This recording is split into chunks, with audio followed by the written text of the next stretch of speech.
معزز ناظرین سامعین، السلام علیکم۔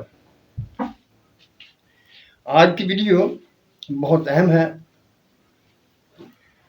اور میں آپ سے ایک عرض بھی کر رہا ہوں کہ اس کے بارے میں آپ نے علماء کرام سے پوچھنا ہے اور ان سے کہنا ہے کہ ہمیں سمجھائیے یہ بات کس طرح سے ہے، کیا اس کا وقوع ہوا یا نہیں ہوا۔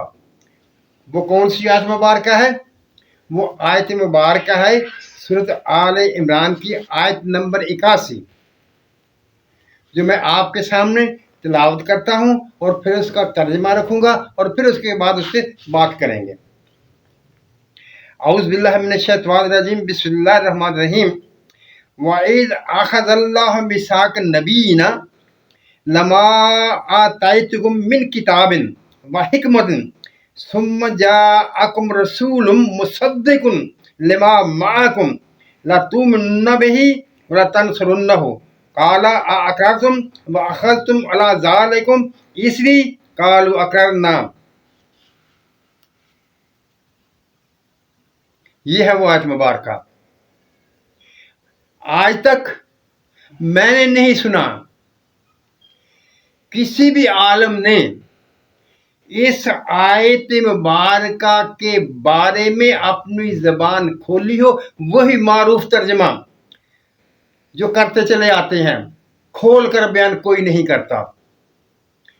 میں آپ کے سامنے سوال رکھوں گا، آپ اس کے سوالوں پر غور کرنا اور انشاءاللہ میں ان کے جوابات بھی آپ کے سامنے رکھوں گا۔ ترجمہ دیکھ لیتے ہیں۔ وَإِذَا أَخَذَ اللَّهُ مِيثَاقَ النَّبِيِّينَ، اور جب اللہ تعالیٰ نے انبیاء سے عہد لیا۔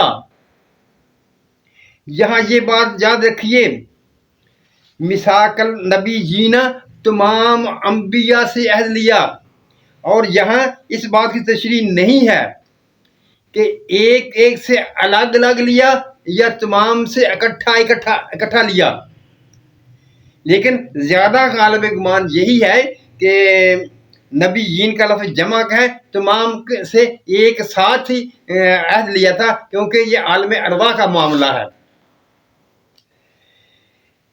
لما آتیتکم من کتاب، کہ جب میں تم سب کو، آتیتکم تم سب کو، من کتاب کتاب میں سے، من کتاب کتاب میں سے کچھ دوں، و حکمت اور حکمت میں سے کچھ دوں، ثم جاءکم رسول مصدق، پھر تمہارے پاس، جاءکم تم سب کے پاس، ثم جاءکم تم سب کے پاس رسول مصدق، تصدیق کرنے والا رسول آئے، لما معکم جو تم سب کے پاس ہے، لا تؤمنون بہ تم نے لازمی ان پر ایمان لانا ہے، ولا تنصرنہ اور لازمی طور پر ان کی مدد کرنی ہے۔ قال اقررتم، اللہ تعالیٰ نے فرمایا کیا تم اقرار کرتے ہو، واخذتم علی ذالکم اسری اور تم سب اس پر میرا زور، میرا بوجھ لیتے ہو، اس کی تائید کرتے ہو۔ سب نے کہا قالوا اقررنا، ان سب نے کہا ہاں ہم اقرار کرتے ہیں۔ یہ ہے وہ آیت مبارکہ۔ اب سوال، جب اللہ تعالیٰ نے انبیاء کرام سے عہد لیا کہ وہ میرا رسول جو تمہارے پاس آئے گا تو تم نے اس کے پر ایمان بھی لانا ہے اور اس کی مدد بھی کرنی ہے، کیا اللہ تعالیٰ یہ جانتا تھا یہ تمام رسول ایک وقت میں ہوں گے یا یہ ایک کے بعد ایک آئیں گے؟ کیونکہ وہ ذات خداوندی ہے، اس کائنات کو بنانے والا ہے، اس نظم کو چلانے والا ہے، وہ جانتا تھا، اسے پتا تھا میں نے ان انبیاء کو کیسے کیسے بھیجنا ہے اور یہ کب کب آئیں گے، سب خدا کے علم میں تھا۔ لیکن حضور اکرم صلی اللہ علیہ وسلم یا وہ تصدیق کرنے والا نبی جو تھا وہ ایک تھا، اس نے ایک مرتبہ ہی آنا تھا۔ اگر حضور اکرم صلی اللہ علیہ وسلم وہ رسول مصدق حضرت آدم علیہ السلام کے پاس آ جاتا تو اس نے دوبارہ نہیں آنا تھا، اور دوسرے انبیاء کا کیا بننا تھا؟ اور اسی طرح سے اگر حضرت عیسیٰ علیہ السلام کے وقت آ جاتے، حضرت ابراہیم کے وقت آ جاتے، حضرت عیسیٰ علیہ السلام کے وقت آ جاتے، تو دوسرے انبیاء کا کیا بنتا؟ اس وقت میں تو صرف ایک ہی نبی ہونا تھا، ایک ہی رسول ہونا تھا، وہ سارے اکٹھے اس کائنات میں تشریف نہیں لائے۔ اس کے بعد دوسری بات جو ہے ان کا ایمان لانا اور مرد کرنا، جیسے کہ علماء کرام ہمیں بتاتے ہیں کہ ایمان لانا اس دنیاوی زندگی میں ایمان لانا کارآمد ہوتا ہے، اور اسی میں مرد کرنا مفید ہوتا ہے۔ مرنے کے بعد، اس جہان سے جانے کے بعد کوئی ایمان نہیں ہے۔ آپ سمجھتے ہیں نا، یہ معاملہ علماء کرام ہمیں بتاتے ہیں نا۔ اب آئیے، سب نے اقرار کر لیا، اب سوال یہ ہے، کیا تمام انبیاء کرام ایک وقت میں کہیں جمع ہوئے تھے یا نہیں ہوئے تھے؟ ایک وقت میں آئے تھے یا نہیں آئے تھے؟ اگر وہ ایک وقت میں جمع ہوئے تھے، ان کی کیفیت کیا تھی؟ وہ اپنی حیات زندگانی میں، اس دنیا کی زندگانی میں جمع ہوئے تھے یا اس جہان سے رزق فرمانے کے بعد جمع ہوئے تھے، اور اس کی کیا حیثیت ہے؟ یہ ہے وہ معاملہ جو میں آپ کے سامنے رکھنے لگا ہوں، اور اسے جو نتیجے نکلیں گے وہ بھی ہم آپ دیکھیں گے۔ آپ سب جانتے ہیں کہ تمام انبیاء کرام جو حضور اکرم صلی اللہ علیہ وسلم سے پہلے آئے، حضور اکرم صلی اللہ علیہ وسلم ان کے دور میں پیدا نہیں ہوئے تھے، بلکہ حضرت عیسیٰ علیہ السلام کے 650 سال بعد عرب میں آپ پیدا ہوئے۔ جب تمام انبیاء کرام، تمام رسول حضرات اس جہان سے جا چکے تھے، تو پھر کہاں اکٹھے ہوئے؟ آئیے آ جائیے اب اس بات کی طرف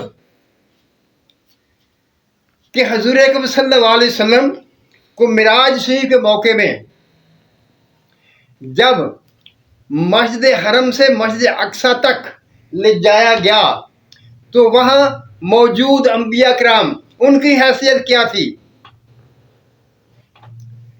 کیا وہ دنیاوی زندگی کے حامل تھے؟ اگر وہ دنیاوی زندگی کے حامل تھے اور حضور اکرم صلی اللہ علیہ وسلم خواب میں تھے، یا حضور اکرم اس جسم کے ساتھ تھے؟ یعنی ایک تو ان انبیاء کرام کا مسجد اقصی میں موجود ہونا ان کے اپنے ان اجسام کے ساتھ تھا، اور حضور اکرم صلی اللہ علیہ وسلم خواب میں گئے تھے یا اس جسم اطہر کے ساتھ گئے تھے؟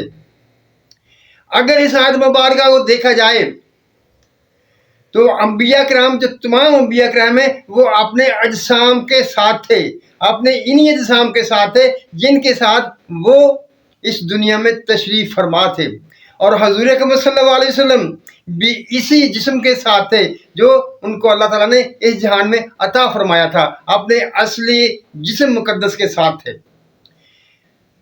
اب آگے چلیے، تھوڑا سا نماز کا وقت ہے،